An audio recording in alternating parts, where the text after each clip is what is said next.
Hello, I'm Doug, and this is the Taste and Sensibility channel.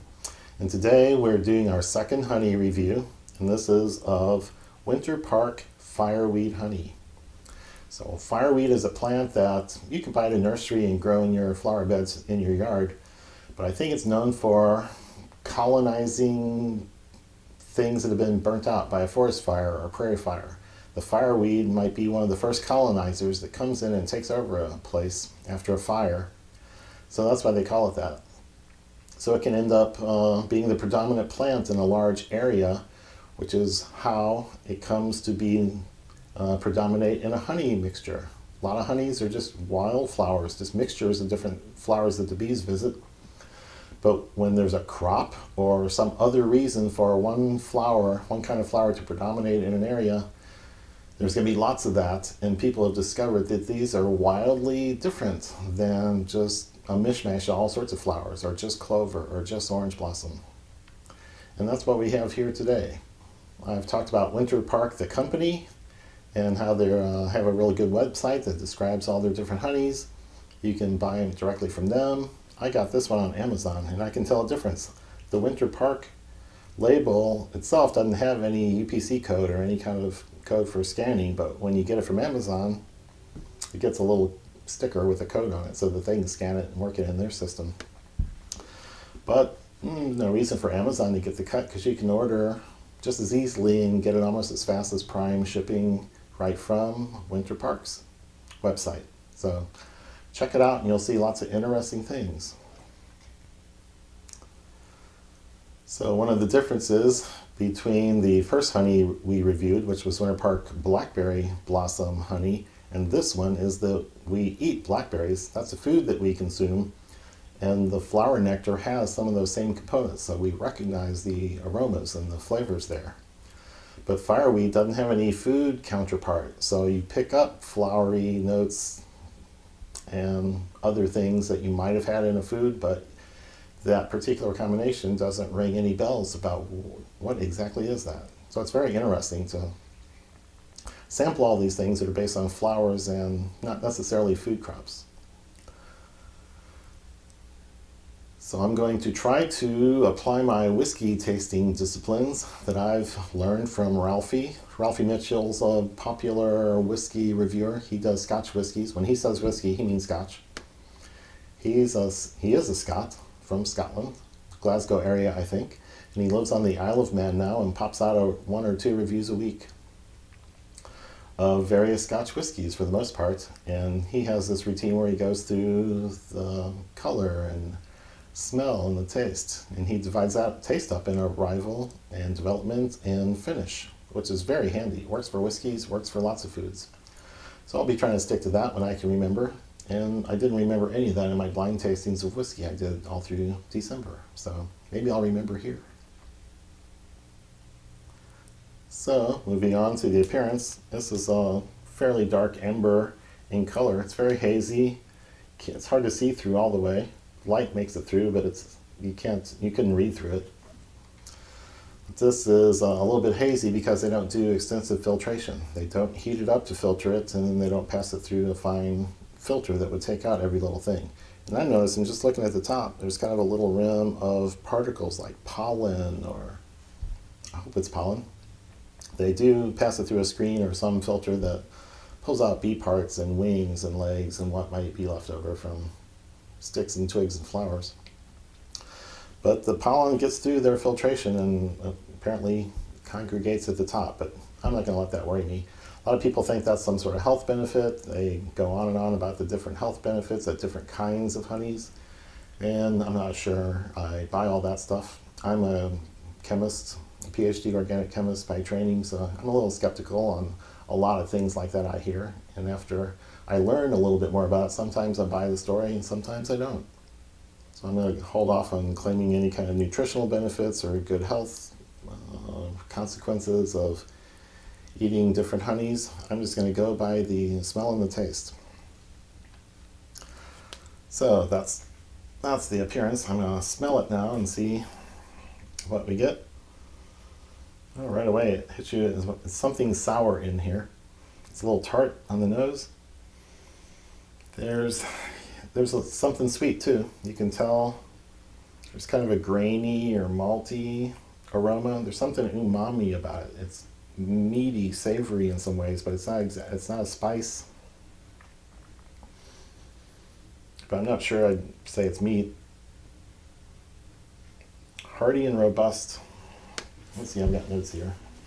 Before I said I got deeper, richer than most roasted grain molasses as part of the smell notes I took the first few times.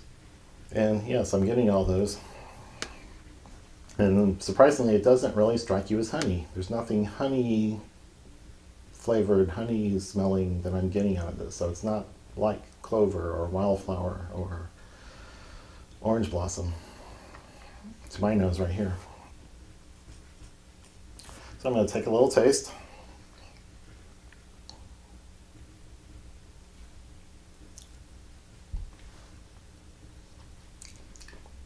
It's tart. Very first thing that hits you is tartness. There's a little sweetness that comes after, a little fruitiness.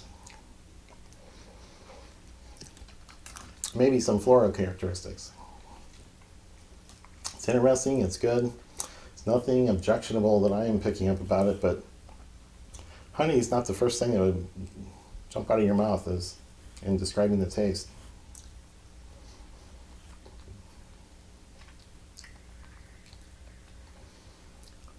Maybe mid-palate, it's got some honey characteristics. But tartness pops out. After that honey taste, there's fruitiness, a floral note.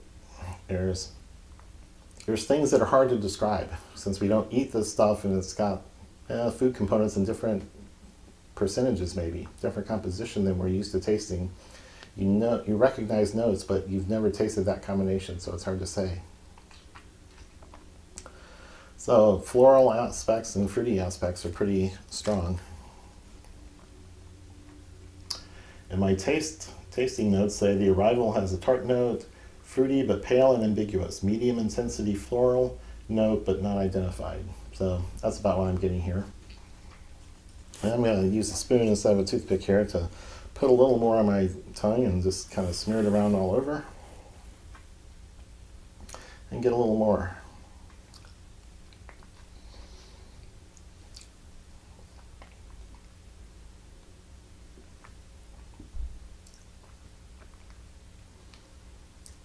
Okay, when you smear it around so all your tongue gets covered and sides and top and back, you can say it's a honey, but it's not a strong honey character, and it doesn't last all the way through. The fruitiness and the floral notes are the things that go on through the development period and on to the finish. So it's rich and full and robust and has lots of nuances and subtleties that you're not sure what to call them. You've had things like that before, but I don't have names. I should stop saying what you've had before and just say what I am tasting. So it's really good. It's real interesting. It's not syrupy sweet. It's not sickeningly sweet. It's just a sweetener with fruity floral characteristics.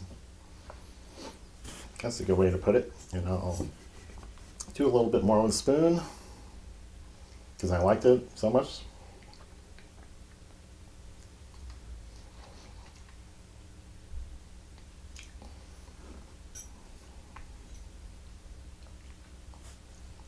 Yes, it's very rich, robust in flavor. There's a tad of umami in the flavor on your palate. So it's good and rich and satisfying. My notes say the floral note proceeds, goes on even after the sweetness is fading. So I'm not sure that's the case today. They're both going on pretty well to the end.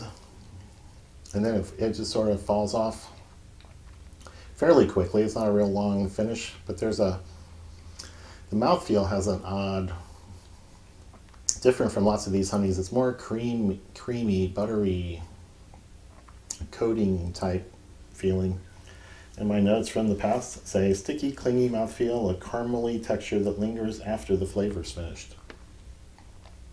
So I would say that's the case also. So this is pretty good stuff.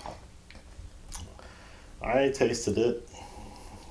Well, let's see. I've got a piece of buttermilk biscuit here. I'll just put it on and see if the tasting character that I get all by itself holds up with food. And I've got some tea also, so let me dump it in there. I don't know why I didn't put it in first. So I've been drinking this for a while. I'll just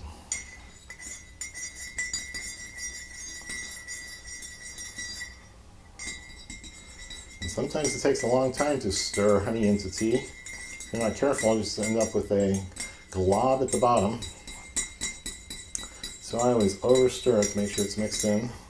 Hot tea should dissolve it fairly quickly, but it's worth being sure. So let's take a taste.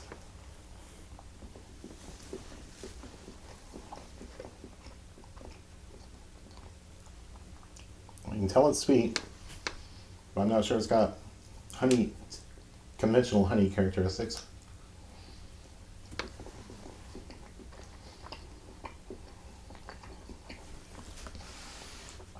And I'm not sure I'm picking up any of the fruitiness or floral notes. It's all umami and grain from the biscuits. And sweets, I don't really pick up that tart arrival on the biscuit. So that changed it quite a bit. In the tea, let's see how much I can slurp.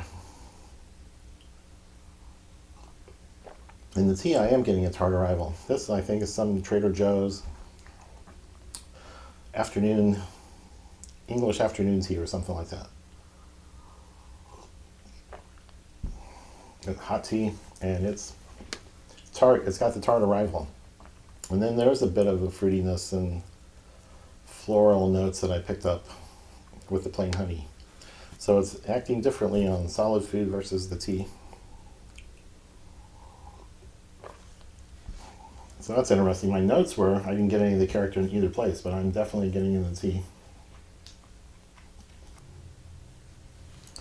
So that's my summary of what I found with this Winter Park. Why did I put it over here? I'm supposed to set this out where everyone can see it. So that's my summary of the Winter Park Fireweed honey. I got it for about $16 on the website or at Amazon. So I think it is one of the kinds of honey that might have limited supply from time to time because there haven't been enough fires lately or enough of the fireweed in one location where bees can really build up a good supply of that honey.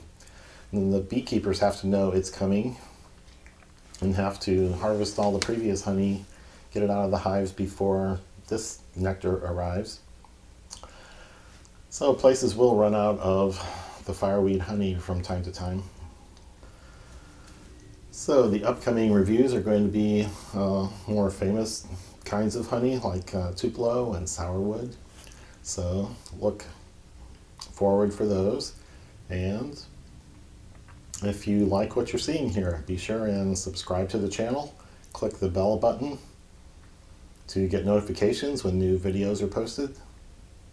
And like the video down below, thumbs up, thumbs down. It's all the same to YouTube. If we can generate a huge honey controversy, they will throw this video in front of everybody. I am planning to post videos every Monday and Thursday, so come back for the next one when we're planning to do Winter Park's Sourwood honey. But that's all for now.